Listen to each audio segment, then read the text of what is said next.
자, 이제 하나님 말씀 보겠습니다. 사도행전 2장 47절과 마태복음 28장 20절 함께 읽도록 하겠습니다. 같이 읽겠습니다.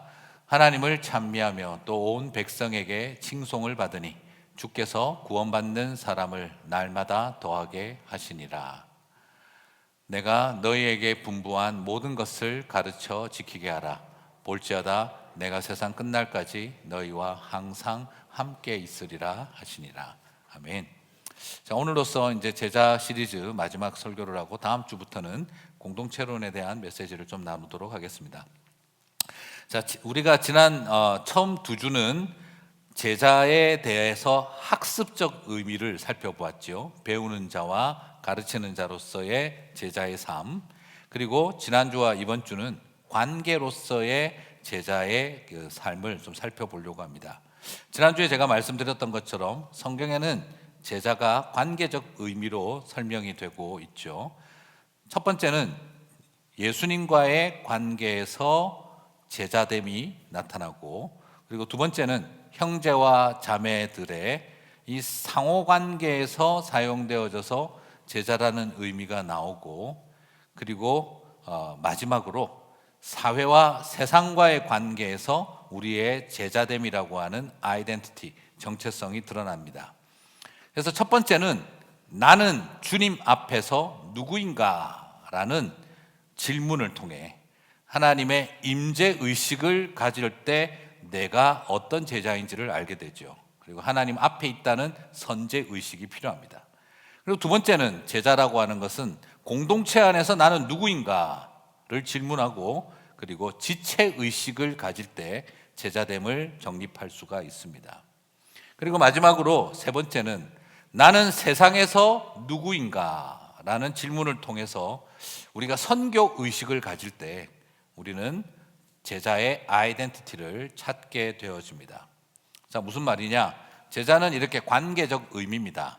혼자서 공부 열심히 했다고 제자가 되는 게 아니라 선생이신 예수님과 선생과 제자의 관계가 형성되었을 때 제자고, 그리고 나 혼자 제자가 아니라 함께 제자들, 복수형으로 함께 공동체를 이루었을 때 내가 제자이구나, 어떤 제자인지를 알게 되고, 그리고 세 번째로 내가 예수님의 제자라고 하는 것은 세상 속에서 살아가는 나의 애티튜드와 삶의 자세가 사람들로 하여금 저 사람은 제자다 하는 것을 알게 한다는 것이죠. 그러므로 예수님과 얼마나 잘 지내느냐, 우리끼리 얼마나 잘하느냐도 중요하지만 제자는 결국 세상에서 나타나는 나의 태도와 세상을 살아가는 삶의 방식에 따라 저 사람은 어떤 제자인지 정체성이 정립된다는 것입니다. 그래서 실제로 예수님이 제자들을 불러 모으셨을 때도 계속 말씀하셨습니다. 너희는 나와 불러서 함께 있게 하시고, 그래서 예수님과 함께 있으면서 제자됨을 알고, 제자들끼리 함께 있으면서 제자됨을 알고, 그 다음에 예수님은 또 그들을 보내사 제자가 되게 하신다. 제자는 결국 뭐라는 거죠? 부름받아 예수님과 우리가 함께 있음으로 제자가 되고, 제자의 목적은 그 다음에 세상에 보내심을 받아서 세상 사람과의 관계를 맺어가는 모습을 통해 저 사람은 예수의 제자구나 하는 그 정체성이, 아이덴티티가 드러난다는 거죠. 그러므로 여러분, 실제로 그랬습니다. 예수님 시대 때도 사람들이 그러죠. 당신은 그러면 예수의 제자입니까? 내가 안다, 저 사람은 예수의 제자다라고 세상 사람들이 오히려 제자라고 불렀다라는 거죠. 그러므로 교회 다닙니까가 중요한 것이 아니라 우리는 세상으로부터 어떤 말을 들어야 된다는 거죠. 당신은 예수님의 제자입니까? 우리의 정체성은 세상 속에서 발견하게 된다는 겁니다. 그래서 이 제자라고 하는 이 말은 굉장히 종교적인 범주에 속한 말이지만 사실은 내가 세상 속에서 어떻게 이 세상과 인게이지하고 있는지, 그걸 통해서 드러나는 사회적 용어일 수도 있다라는 겁니다. 안타깝게도 오늘날 이 제자는 교회 안에서만 존재하는 용어가 되어버렸습니다. 제자 훈련받은 사람은 많은데 세상 속에서 제자로 살아가지 못한다는 거죠. 안타깝게도 교회 안에서 제자 훈련받은 사람은 많은데 세상에서 제자로 인정받는 사람들이 오히려 부족한 것이 아닌가라는 겁니다. 여러분 꼭 기억하시기를 바랍니다. 제자는 교회 안에서 잘하는 사람이 아니라 세상 밖에서, 세상 속에서 제자로 살아내어야 하는 것입니다. 교회 안에서만 잘하면 안 됩니다. 교회 밖에서는 제자라고 인정받지 않는데 교회 안에서는 예수님의 제자라고 인정받고 살아간다면 그것은 교회 안의 제자의 모습과 교회 밖의 제자의 모습이 다르면 우리는 그것을 위선적이다라고 말할 수밖에 없는 것입니다. 제자됨은 교회 안에서 증명되는 게 아니라 세상 속에서 증명되어야 한다는 것이죠. 이것은 제자 훈련을 시키신 예수님도 제자들에게 똑같은 부탁과 요구를 하셨습니다. 마태복음 28장 20절 같이 읽겠습니다. 내가 너희에게 분부한 모든 것을 가르쳐 지키게 하라. 우리 보통 마태복음 28장 19절은 다 외우고 있습니다. 가서 제자를 삼아 제자 훈련, 사람들을 제자를 삼고, 그래서 막 고잉 미션, 그 다음에 그냥 make discipleship 미션 막 이렇게 계속 강조를 하고 있는데, 그러나 사실 20절에서 그 모든 것을 가르친 목적을 어디에 두고 있습니까? 지키게 하라는 겁니다. 여러분, 예수의 제자의 삶의 목적은, 우리가 그처럼 가르치는 목적은 예수 믿는 사람, 교회 다니는 사람, 종교인 만드는 것이 목적이 아니라, 잘 가르쳐서 많이 배운 사람 만드는 것이 목적이 아니라, 우리가 가르치는 이유는 뭐냐면 살게 하기 위해서라는 겁니다. 지키게 하기 위해서. 여기서 지킨다는 말은 교회 집에 가서 성경책을 잘 모셔놨다, 박물관에 기독교 문서를 잘 보존하고 있다, 이게 지킨다는 말이 아닙니다. 이것은 오히려 뭘 말하느냐? perform 한다, observe 한다, 이행시키고 실행시키고, 그리고 있는 그대로 나타나게 만들어야 되는 것입니다. 보여지게 해야 되는 것입니다. 이것은 가르침이라고 하는 것이 박물관에 잘 보관해 놓은 그런 아주 오래된 유물처럼 지키라는 말이 아니라, 그것이 닳고 깨지고 남루해져도 좋으니 열심히 사용하여 지켜내고 실행해내라는 것입니다. 이행하라는 말입니다. 안타까운 것은 배우고 교회 안에만 있다는 거예요. 세상 속에 나아가서 도전하고 살아야 합니다. 제자됨은 명함으로 알리는 것이 아니라 삶을 통해 사람들이 알게 되는 것입니다. 공부 많이 해서 학벌로 얻는 것도 아니고, 그리고 시험 쳐서 따는 면허증도 아닙니다. 목회자도 여러 가지 훈련 과정을 거쳐서 라이센스를 받을 수 있습니다. 하지만 제자는 그렇게 얻는 게 아닙니다. 제자는 삶으로 살아내어야 하는 것입니다. 제자를 삼는 가르침이 세상 속에서 제자로 인정되게 하기 위해서이듯, 제자 공동체를 이루는 목적도 같은 맥락입니다. 세상에서 존경받는 제자가 되어야 한다는 거죠. 사도행전 2장 46절과 47절입니다. 같이 보실까요? 날마다 마음을 같이하여 성전에 모이기를 힘쓰고 집에서 떡을 떼며 기쁨과 순전한 마음으로 음식을 먹고 하나님을 찬미하며 또 온 백성에게 칭송을 받으니 주께서 구원받는 사람을 날마다 더하게 하시니라. 여러분, 여기서 중요한 게 뭡니까? 우리끼리 잘 모여서 성전에 모여 사랑하고 순수한 마음으로 떡을 떼어서 먹고 서로 교제하고, 이게 목적이 아니라 그 다음에 이것이 무엇으로 이어져야 된다고요? 하나님을 찬미하고 온 백성에게 칭송받는 삶이 되어야 한다는 거예요. 그리스도인들이 아름다운 공동체를 만드는 목적은 두 가지입니다. 두 가지의 찬양이 일어나야 돼요. 첫 번째는 우리가 하나님을 찬미하고, 두 번째는 온 백성들이 그리스도인들을 칭송해야 합니다. 사랑하는 성도 여러분, 교회에 모여서 우리끼리 찬미하는 일은 누구나 다 잘할 수 있습니다. 진정성이 얼마나 있느냐, 그건 다음 문제겠지만, 그러나 오늘날 왜 구원받는 사람들이 날마다 교회에 더하여지지 않고 있을까요? 우리가 찬미가 부족하고 찬양이 부족해서가 아닙니다. 뭐가 없기 때문입니까? 우리가 백성들로부터 칭송받지 못하고 있기 때문인 것입니다. 교회 공동체 안에는 두 가지가 있어야 됩니다. 하나님을 찬미하는 기독교인들, 제자들, 그리고 온 백성들에게 칭송받는 제자들이 있어야 합니다. 날마다 구원받는 사람들이 더하여지는 교회는 선교 전략과 전도 전략이 뛰어나서 그런 것이 아닙니다. 전도의 방법과 기술이 뛰어나서 일어나고 있는 일이 아닙니다. 진정한 마음으로 공동체를 이루고 하나님을 찬양하고 백성들에게 칭송받기 때문에 그 일이 일어나는 것입니다. 그러므로 오늘날 우리가 얼마나 교회가 양적으로 성장하기 위해서 전략이 필요하고 전도의 기술이 필요한 것이 아니라 지금 우리가 심각하게 생각해야 하는 것은 우리가 과연 칭송받는 백성들이냐라는 겁니다. 하나님을 찬미하는 일은 열심히 하고 있는데 그러나 백성들에게 정말 칭송받고 있는 제자들인가라는 것입니다. 사랑하는 성도 여러분, 이것이 우리에게 칭찬받을 만할 때 교회에는 날마다 구원받는 사람들이 더하여지는 것입니다. 그렇습니다. 삶의 변화가 칭송받을 만한 삶이 아니면 전도와 선교는 그냥 비즈니스입니다. 오늘 그것이 아니라 영혼이 살아가는 일은 성도들의 삶에 달려 있다라는 것입니다.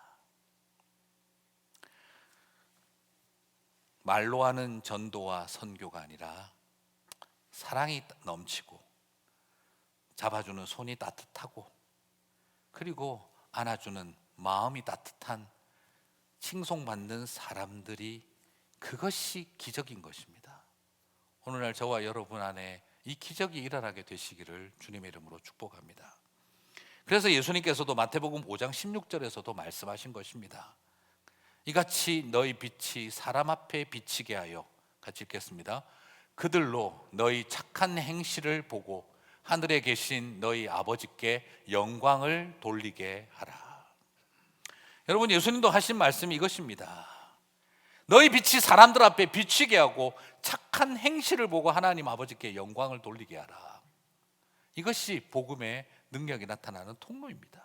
그리고 요한복음 13장 35절에서 또 우리에게 말씀하십니다. 같이 읽겠습니다. 너희가 서로 사랑하면 이로써 모든 사람이 너희가 내 제자인 줄 알미라. 그렇습니다. 이 세상에 우리의 착한 행실이 필요하고, 그리고 두 번째로 무엇이 필요합니까? 어떻게 하면은 온 세상 사람들이 우리가 예수를 따르는 제자인 줄 알겠습니까? 말을 많이 하고 전도를 열심히 하고 교회 가자고 해서 되는 일이 아닙니다. 너희가 서로 사랑하면 모든 사람들이 내 제자인 줄 알리라 라고 했습니다. 오늘 우리는 예수님에게서 제대로 된 전도와 선교의 방법을 배우고 있는 겁니다. 무엇이지요? 너희의 빛이 비치게 하고 착한 행실을 모든 사람들이 알게 된다면, 그리고 두 번째로 온 세상 사람들이 볼 때 너희가 서로 사랑한다면, 그렇다면 너희는 제자라는 것을 세상이 알게 될 것이라는 겁니다. 오늘날 우리가 잃어버린 것은 무엇입니까? 전도에 대한 열정, 전도에 대한 방법론이 부족해서가 아니라 사랑하지 않으면서 열심히 하고 있기 때문입니다. 그리고 선하고 아름다운 삶을 살지 않은 채 열심히 말과 입술로만 하고 있기 때문에 복음의 능력이 사라져 있는 것입니다. 우리끼리 제자됨을 인정하는 것은 큰 의미가 없습니다. 세상에 계신, 이 세상에 있는 백성들이 저들은 예수의 제자이구나 라고 말할 수 있는 삶이 필요하다는 것이지요. 제자됨은 교회가 아니라 세상에서 증명되어야 합니다. 교회에서 제자 훈련을 받지만, 그리고 제자로 살아가는 것은 세상입니다. 교회에서는 제자 훈련을 받는 곳이고 세상은 제자로 살아가는 곳입니다. 교회에서만 제자로 살려고 하지 마시기 바랍니다. 교회에서는 훈련을 받으시고 세상에서는 제자로 살아야 합니다. 여러분, 특전사 만들려고 훈련소를 세워서 열심히 훈련시켰습니다. 그런데 훈련소에서 맨날 우리는 특전사, 무슨 의미가 있습니까? 특전사는 나가서 필드에서 인정받는 것이죠. 훈련받는 곳에 우리는 제자인가? 아닙니다. 오히려 제자로 살아야 하는 곳은 세상에서 제자로 인정되어야 한다는 것입니다. 지난 3주간 부담스러운 질문 우리 던졌습니다. 첫 번째, 제자입니까? 정말 제자답게 배우고 있습니까? 그러나 한편으로는 다른 의미가 있습니다. 예수님이 보시면서 넌 내 제자다라고 인정하실 만한 자리에 있으십니까? 선생이신 예수님이 나를 바라보며 얘는 내 제자지, 그런 제자입니까? 라는 것입니다. 그리고 두 번째로, 제자가 있으십니까? 하는 말은 내가 양육하는 피양육자가 나를 바라보며 내 신앙의 멘토입니다 라고 여기고 있느냐라는 말입니다. 첫 번째는 예수님이 인정하십니까? 이고, 두 번째는 내가 돌보고 가르치는 사람이 나를 선생으로 여기고 있습니까? 라는 것이고요. 세 번째는 제자 공동체를 이루셨습니까? 라는 말은 같은 그리스도인들이 쟤는 예수님 제자다라고 인정하고 있습니까? 라는 것이고요. 마지막 네 번째는 세상 사람들에게 예수의 제자로 인정받으셨습니까? 입니다. 남들이 바라볼 때 교회 다니는 사람이 아니라 이 땅의 사람들이 바라볼 때 저 사람은 예수님의 제자다라고 여겨지고 있으십니까? 라는 것입니다. 그분 김 과장님, 김 사장님 교회 다닌대로 끝나는 것이 아니라, 크리스찬이래로 끝나는 것이 아니라 그분은 예수님의 제자지라고 말할 수 있는 삶, 우리에겐 그것이 필요하다는 겁니다. 분위기가, 목사님이 연초부터 우린 너무 피곤하게 하신다 하는 그런 표정들이 역력합니다. 제자입니까도 부담스러운데 제자가 있습니까까지 하더니 이제는 세상에서 제자로 인정받으십니까? 죽으란 소리네. 완전히 그렇게 느껴지실 것 같아요. 부담되는 설교는 저도 마찬가지입니다. 지금 속으로 무슨 생각하시겠습니까? 나도 물어보고 싶다. 목사님은 제자이십니까? 그런 생각하시는 분들 다 계시죠, 그렇죠? 부담되는 설교는요, 제가 더 부담스럽습니다. 왜냐하면 저 자신도 부끄럽기 때문인 거죠. 실제로 이 질문을 우리가 붙들고 올 한 해 고민해 봤으면 좋겠습니다. 교회 다닙니다가 아니라 제자인가 하는 것이죠. 성도의 구별된 삶은, 그러면 이제 이런 또 생각을 하실 수도 있어요. 목사님 너무 구별된 삶, 도덕적 삶 이런 거 중요한데 우리에게 중요한 건 그런 행위가 아니라 믿음 아니야? 근데 여러분, 성도의 구별된 삶은요, 구별된 신학과 구별된 교리를 아는 것으로 만족하시면 안 됩니다. 안타까운 것은 소위 좀 목회자들이나 신학적으로 좀 배웠다는 분들이 자꾸 잘못된 논리를 가르칩니다. 개혁신앙은, 개혁주의 교회는 인간의 행위가 아니라 오직 은혜와 믿음으로 구원받는 것을 강조하니, 인본주의적인 도덕과 윤리를 강조하는 것은 율법주의적 기독교로 회귀하는 것이다 라고 이렇게 비판적으로 말하시는 분들이 있습니다. 개혁신학은 그런 것이 아니다. 인간은 아무것도 할 수 없다. 우리가 뭘 선하게 살아, 우리가 뭘 구별되게 살아, 우리는 그냥 아무것도 못하고 하나님의 은혜로만 구원받은 거지, 이것만 강조하면 돼. 기독교 윤리 이런 건 전부 다 인본주의야 라고 생각하는 경우들이 있습니다. 하지만 이것은 하나만 알아서 극단화시킨 내용입니다. 칼빈은, 개혁주의 신학의 스승이라 할 만한 칼빈은 이렇게 말합니다. 개혁주의 신학은 삶의 신학이다. 다르게 번역하면 생활 신학이다 라고 말합니다. 그래서 개혁신학에서 가장 중요하게 강조하는 것은 딱 두 가지입니다. 첫 번째, 신학의 순결. 두 번째, 삶의 순결, 생활의 순결입니다. 개혁주의 신학은 이 두 가지를 가장 요약시키면 딱 두 가지로 정리합니다. 거짓된 신학이 아닌 참되고 거룩한 신학적 순결성을 회복하라. 두 번째, 삶과 생활의 순결을 회복하라는 겁니다. 그래서 저 같은 소위 꼴통 고신 출신들은 맨날 외우는 SFC 강령 같은 게 있습니다. 첫째, 웨스트민스터 신앙 고백서 및 대소교리 문답을 우리의 신조로 하고 개혁주의 신학과 전통을 확립한다. 무슨 말이죠? 신학의 순수성, 신념과 신조의 순수성, 교리의 순결, 이걸 강조합니다. 그다음 두 번째, 하나님 중심, 성경 중심, 교회 중심의 생활 원리로 세상의 빛과 소금이 됨을 목적으로 한다. 소위 칼빈의 후예라고 말하는 신앙의 가장 중요한 논리는 두 가지입니다. 첫 번째, 바른 신조를 가지고 구별된 거룩한 신학. 그 다음 두 번째는 바른 생활 원리를 통해 빛과 소금으로서 살아가는 삶, 이것을 말하는 것입니다.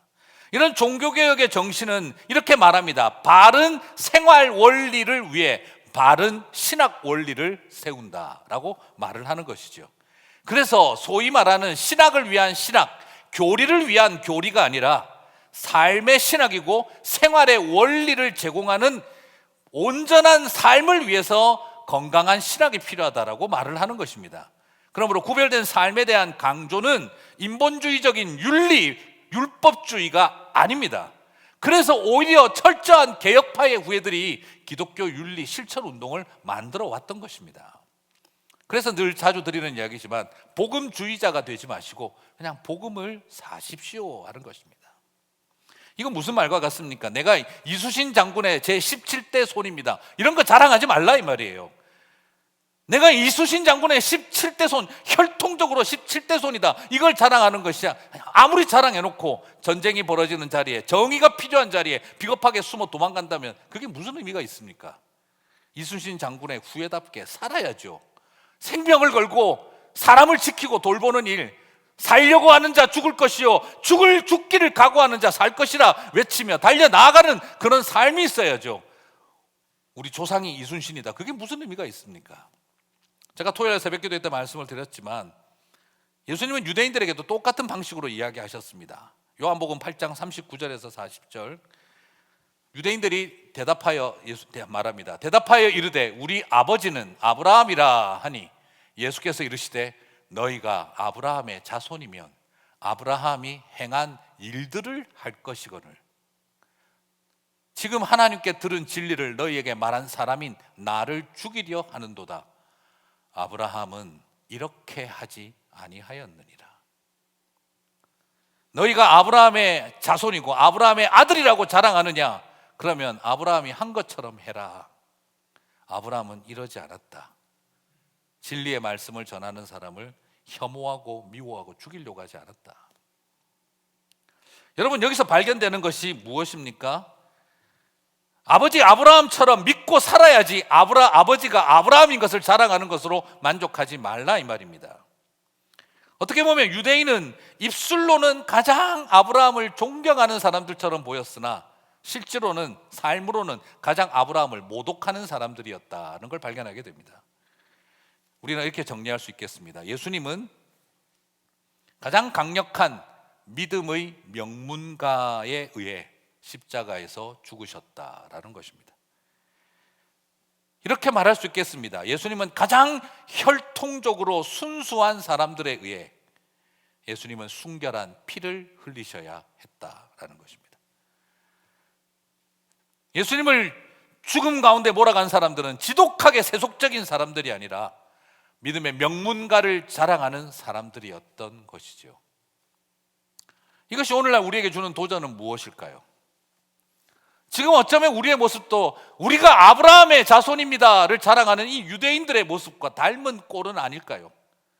나는 예수님의 제자입니다. 내 스승이 예수님입니다. 우리의 선생은 칼빈입니다. 우리의 선생은 루터입니다. 종교개혁을 일으켰던 신학자입니다. 그렇게 말하고 있지만 어쩌면 예수님은 우리를 바라보고 그러지 않으실까요? 네가 존경하는 칼빈처럼 살아봐라. 네가 존경하는 예수님처럼 살아가라. 예수님이 이렇게 사람을 죽이더냐라고 우리에게 묻지 않을지 모르겠습니다. 아니, 어쩌면 이미 우리는 듣고 있습니다. 신문과 뉴스를 통해 듣고 있습니다. 믿음의 명문가의 후예들에게 하신 말씀을 지금 우리도 듣고 있습니다. 신문에서 말합니다. 예수님이 이렇게 하지 아니하셨지 않습니까? 라고 우리들에게 묻고 있습니다. 예수님이 요한복음 8장 37절에서 나도 너희가 아브라함의 자손인 줄 아노라. 그러나 내 말이 너희 안에 있을 곳이 없으므로 나를 죽이려 하는도다. 여러분, 놀라운 건요, 여러분 지금 어떤 생각이 드세요? 그래, 이거는 바리새인들이니까, 사두개인들이나 제사장이나 이런 사람들에게 하신 말씀이겠지. 그런데 오늘 이 말씀을 하신 요한복음 8장 31절을 보면 이 그들이 누군지가 알 수 있습니다. 바로 거기에는 예수를 믿는 유대인들에게 말씀하시되라고 시작을 합니다. 지금 오늘 이 말을 들은 사람들이 누구라고요? 바리새인, 제사장들이 아닙니다. 예수를 믿는 유대인들이라고 말하고 있습니다. 예수님이 예수를 믿는 유대인들에게 뭐라고 말씀하셨는 줄 아세요? 진리가 너희를 자유케 하리라. 여러분 그 말씀 다 아시죠? 그죠? 진리를 알지니 진리가 너희를 자유케 하리라. 그럼 어떤 반응이 나와야 될까요? 예수 믿는 유대인이라면 아멘, 할렐루야 이렇게 나와야 될 거 아닙니까? 근데 제자들은 뭐라고 대답했는 줄 아세요? 왜 자유케 하리라고 말씀하십니까? 우리의 아버지가 아브라함입니다. 우리는 종이 된 적이 없습니다. 이렇게 말합니다. 예수님이 기가 차신 거죠. 예수를 믿어도 여전히 누가 중요하죠? 아브라함 자손인 게 더 중요한 겁니다. 예수를 믿어도 아브라함의 자손이라는 혈통을, 가문의 영광을 붙들고 있는 겁니다. 그래서 예수님이 기가 차셔서 이야기를 하신 거예요. 오늘 이들은 예수 안 믿는 바리새인들이 아니라 예수 믿으면서도 여전히 나는 아브라함의 자손인 것을 더 귀하게 생각하는 소위 믿는 사람들에게 하신 말씀입니다. 사랑하는 성도 여러분, 오늘 우리도 똑같이 그들의 길을 갈 수 있다는 걸 보여주고 있는 것이죠. 하지만 여러분 너무 부담 갖지는 마십시오. 오늘 제가 이런 말씀을 드린다고 해서 흠없는 완벽한 그리스도인들이 되라 이런 말이 아닙니다. 뭐 서로 다 알지 않습니까? 그죠? 옆에 부부가 있으면 쳐다보십시오. 어떠십니까? 아우 주여 아우 주여, 완벽한 그리스도인 불가능하다. 우리는 서로 다 알아요. 어떤 인생들인지. 우리가 뭐 완벽하게 살겠습니까? 다만 부탁드리는 겁니다. 못나게 태어나도 못나게 살지 말자. 잘나진 못했다고 해서 너무 잘난 척하지 말자. 치열하게 살아도 모질고 독하게는 살지 말자. 머리에 새가 똥을 싸고 지나가는 일은 있어도 내 머리에 새가 둥지 틀게는 하지 말자. 무슨 말이겠습니까? 그냥 실수를 실수로 인정할 줄 알고, 그리고 합리화시키려고 하지 말고 미안해할 줄 알고, 그리고 가장 중요하다 싶어요. 부끄러워할 줄 알면 됩니다. 오늘날 우리의 문제는 어떻게 하든지 실수를 덮으려고 하고, 미안하다 소리 절대 안 하려고 하고, 그리고 부끄러운 줄을 모르는 일이, 그래서 완벽한 훌륭한 사람처럼 포장하는 것이 더 위험한 것이죠. 예수님이 우리들에게 원하는 구별된 제자의 삶은요, 실수 인정할 줄 알고 미안하다 말할 줄 알고 부끄러워할 줄 알면 충분한 것입니다. 그래서 폴 니터라고 하는 분이 아주 흥미로운 도전을 했습니다. 모든 신학은 자서전에 뿌리를 내리고 있다. 내가 살아온 스토리에 기초하고 있다 이 말이죠. 뭐 대단한 신학, 자기 경험, 자기 간증, 뭐 이렇게 뭐 엄청나게 뭐 이야기를 하는 것이 아니라 결국에는 자기 경험, 자기 간증, 그리고 나의 능력과 관심사와 같은 그런 긍정적인 자서전에서 출발한다 이 말입니다. 내가 했던 좋은 체험. 그리고 또 반대로 우리의 신학은 부정적인 자서전. 무슨 말입니까? 내 안에 숨겨져 있는 복수심, 내 안에 숨겨져 있는 미움과 혐오, 헤이리즘, 그리고 내 안에 있는 질투심, 인정받고 싶은 욕구, 이런 것들도 내 나름대로 신앙과 신학을 만들어가는 일에 뿌리가 되더라는 겁니다. 무슨 말이죠? 나는 방언 받아보려고 그냥 뭐 일주일 내내 통성기도 했는데 방언도 안 나오는데, 옆에서 교회 나온 지 2달밖에 안 된 게 갑자기 방언이 펑 터지면 가슴 속에서 분노와 질투심이 일어나잖아요. 그럼 어떻게 돼요? 그냥 성령 경험 이런 거 다 필요 없어, 무시해버리고 싶어지지 않습니까? 나는 성경적이야 라고 말하고 싶지만 그 속에 뭐가 있는 겁니까? 내가 경험하지 못한 것에 대한 질투, 존재할 수 있지 않습니까?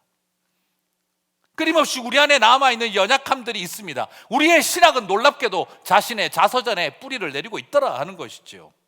겉보기에는 이성적이고 굉장히 학문적인 것처럼 보이지만, 굉장히 때로는 역사적이고 사회학적이고 철학적인 듯 보이지만, 많은 경우에 자기 안에 있는 선한 경험과 상한 감정에 기초하여 신학을 만들어가고 있더라는 것입니다.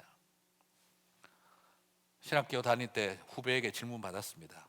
선배, 형은 선배에게 있어서 신학함이라고 하는, 신학을 한다는 이 신학함이라고 하는 것은 어떤 지적인 영적인 메커니즘을 통해서 동력화시킨 거라고 말할 수 있어요? 그런 질문하는 애들은 꼭 질문이 어려워요. 네. 뭔 소리지? 뭐 지적, 영적, 뭐 메커니즘이 어쩌고? 뭐 그렇게 한참 들었던 기억이 나는데, 선배에게 있어서 신학함이라고 하는 건 어떤 지적인, 영적인 그런 어떤 그 메커니즘을 통해서 동력화, 모빌라이제이션 되고 모티베이션이 되고 있느냐를 물어본 거예요.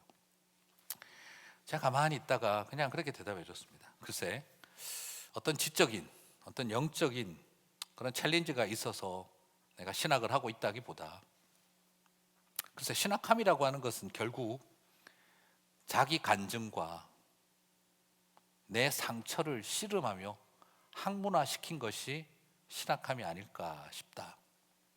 그래서 너무 지적이고 너무 영적이기보다 나는 내 간증과 내 상처에 기초하여 내가 신학을 하고 있다는 것을 발견하기에 그냥 솔직했으면 좋겠다. 진솔하고 싶다. 신학을 하면 할수록 좋은 경험 때문에 감사하고, 신학을 하면 할수록 내 안에 있는 상한 감정으로 인해 회개하는 법을 배우면 되지 않을까 싶다. 하나님 앞에서, 그리고 사람 앞에서 나는 무슨 대단한 역사적, 사회학적, 철학적 고찰을 끄집어내기보다 그냥 나 자신 앞에 진정성 있는 태도를 보이는 것이, 그게 가장 신학적 태도가 아닐까, 그렇게 생각한다. 그렇게 신학을 제대로 하면 어느 날 나는 대단한 성자가 되어 있는 것이 아니라 나는 사람다워져 있지 않을까 하는 생각을 해본다. 멋있지 않습니까? 예. 좀 이런 거 이야기하면 좀 이런 반응을 좀 해주셔야지, 뭐 이런 분위기로 계시지 마시고. 신학교 다닐 때 저는 그런 생각, 그래서 얼마나 나는 더 목사스러울까 보다 얼마나 더 사람다울까. 나는 굉장히 멋있게 대답했다고 생각했는데 나중에 폴 리터도 이런 말을 했다는 걸 알고 나서 모든 신학은 자서전에 뿌리를 두고 있다, 표현이 더 멋있는 것 같아서 별로 저는 말 안 하고 있습니다만, 나름 제 나름대로의 고민이었습니다. 우리가 제자로서 세상에서 구별된 삶을 살자, 성자와 같이 되자, 탁월한 신학적 깊이를 갖고 지성을 쌓아 올리자는 말이 아니라, 구별된 제자의 삶은 내 안에 있는 상처와 상한 감정, 내 안에 있는 좋았던 경험에 기초하여 만들어가는 우리의 모습을 진솔하고 진정성 있게 꺼내어 놓을 수만 있다면 그것이 훌륭한 제자의 길이다라고 말씀드리고 싶습니다. 성장과 성숙은요, 여전히 숨겨져 있는 자기 자신의 상한 감정을 들키는 것에서 일어난다고 저는 생각합니다. 여러분, 들킴이 없는 성장과 성숙은요, 위선이 될 가능성이 더 높습니다. 들킴을 통해 내 안에 있는 상한 감정들을 들키는 것을 통해, 그 과정을 통해서 나아가지 않으면요, 성장과 성숙은 위선이고 오히려 초심으로 돌아가라, 이게 더 나을런지 모릅니다. 뭘 성장하고 성숙해요? 그냥 초심으로 돌아가, 이게 더 나을런지 모릅니다. 그러나 내 안에 있는 상한 감정과 미움과 분노들이, 그 감정들을 들키기 시작하면 그때는 어쩌면 성장과 성숙이라는 말을 사용할 수 있지 않을까요? 그래서 저는 이렇게 정리해 봅니다. 들킴을 통해 우리 안에 있는 우쭐거림, 내가 그래도 너보단 낫다 하는 이런 마음, 너는 다 틀렸고 내가 생각하는 게 옳아 하는 이런 교만한 마음을 가지고 있는 우리들, 그 질투심과 미움, 혐오, 그리고 부리고 싶은 마음, 군림하고 싶은 마음, 인정받고 싶은 욕구, 마음속에 있는 깊은 서름, 불안함, 두려움, 이런 것들이 나를 고집쟁이로 만들고 그리고 나를 주장하게 만들고 있구나 하는 것을 들켜야 합니다. 그럴 때 우리의 성장과 성숙은 의미가 있습니다. 아니면 위선입니다. 그래서 저는 이것을 들킴의 신학이다라고 말씀드리고 싶습니다. 신학교를 다닐 때 우리는 계시의 신학, 하나님은 우리에게 계시하셨다, 그래서 계시사적 성경 연구 굉장히 중요하게 생각하고 열심히 했습니다. 계시 신학을 열심히 공부하고 난 다음 제가 발견하게 된 것은, 나에게 필요한 것은 들킴의 신학이다. 빛 대신 하나님이 말씀을 드러내고 계시하는 자리에 내 안에 숨겨진 그 마음들을 들키는 과정이 하나님이 나를 빚으시고 만들어가는 과정이다라고 생각을 했습니다. 계시의 신학은 필연적으로 들킴의 신학이 되어야 한다라고 생각을 해봤던 거죠. 여러분, 발광체가 되라는 말 아닙니다. 아름다운 구별된 제자의 삶, 발광체가 되라는 말이 아닙니다. 그냥 반사체로 살면 됩니다. 내가 빛을 내는 게 아니라 빛 대신 주님만 잘 바라보면 되고, 두 번째, 빛을 잘 비추려면 거울 깨끗하게 닦아놓기만 하면 됩니다. 회개의 역사만 있으면 됩니다. 우리가 빛을 내려고 하니 무리하고 우리가 실수하는 겁니다. 그냥 빛 대신 주님만 바라보고 깨끗하게 닦아만 놓으면 우리는 충분히 반사체로 그분의 빛을 비출 수 있는 것입니다. 완벽한 빛덩어리가 되려고 애를 쓰는 것이 아니라 깨끗한 반사체가 되려고 노력하시면 됩니다. 그것이면 충분하다는 거지요. 그래서 내 안에 묻은 흠 드러내고 닦아내고 나의 연약함을 인정할 줄 아는 자리에서 우리의 제자의 길이 준비되는 것입니다. 마무리하겠습니다. 한 해를 시작하고 첫 달이 지나갑니다. 3월부터 우리는 이제 다시 믿음의 봄을 열어야겠다 싶습니다. 그냥 마음에 그런 결단을 가지고 3월부터는 우리 정말 제자의 길 제대로 한번 해보십시다 라고 말씀드리고 싶습니다. 2월 한 달 열심히 준비해서 우리가 같이 3월 달부터 시작되어진 우리의 믿음의 봄을 열었으면 좋겠습니다. 물론 그렇다고 해서 무슨 대단한 이벤트를 하자는 말이 아닙니다.